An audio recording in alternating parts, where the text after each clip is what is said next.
today we're gonna talk about something that I often see in Discord, which is Killua versus Deku. For some reason, people really want to know who will win between those two.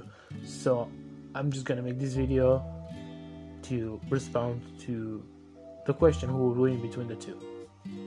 So at first we have Killua. Killua is pretty strong. He's an assassin. He has all those assassin-based things. On top of that, he has electricity, and he, I guess, walks very quietly. I guess he doesn't make a lot of noise when he walks. That's his thing. He also has some yo-yos if you want.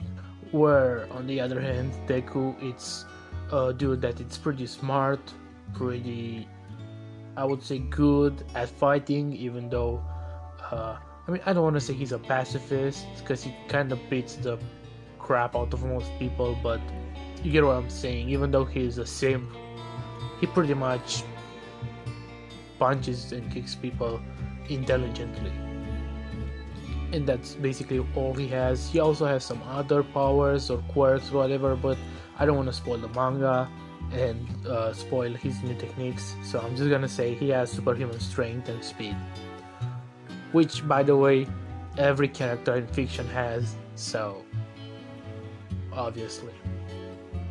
Now, coming back, I forgot what I was saying. Oh yeah, Killua versus Deku, who would win?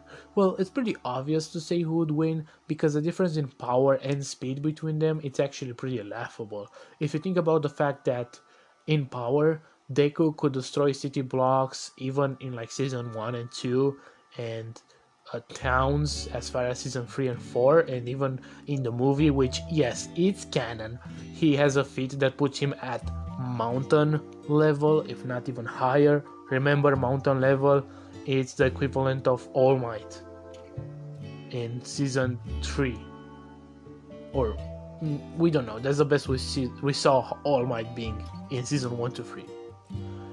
So my point is that on the other hand, you have Killua, whose best feats are really just fighting. Maybe they're like the royal guards and not really even damaging, for example, Yuppie. And that's kind of it. In Hunter x Hunter, most characters are really not very strong. They don't have anything to even destroy a city. The strongest feat we see in Hunter x Hunter is like a city level feat, but that's from like a nuke. That's not a technique, it's just a nuke exploding, and that's the strongest thing we saw in the show. And nobody else can do that, especially not Killua. So when it comes to pure strength, yeah, Deku, it's absolutely crazy, and he can beat Killua at any point just with one punch. The only thing we have to discuss now is speed.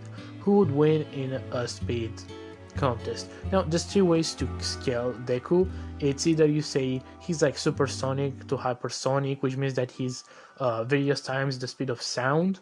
Either you say he's like the speed of lightning, because there are characters in the show that have lightning or electricity based powers, which electricity moves at lightning speed because that's how electricity works, whatever. And then you have him being comparable to characters that react to light or can make light, and by that I mean Aoyama's laser. I already talked about that in How Strong is Deku, and I also talked about the Killua scaling in How Strong It's Gone, so go check those videos. But what I'm essentially saying that there's ways of saying how strong and fast Deku is, but the point is that Deku usually is about somewhere between town level to even mountain level, whereas Killua is somewhere between like city block level to multi-city block level, because he doesn't really even have feats at like town level or anything. And then when it comes to speed, you can easily argue that Deku is light speed or lightning speed, so he would at least be on par with Killua, if not like thousands of times faster. So that's about it.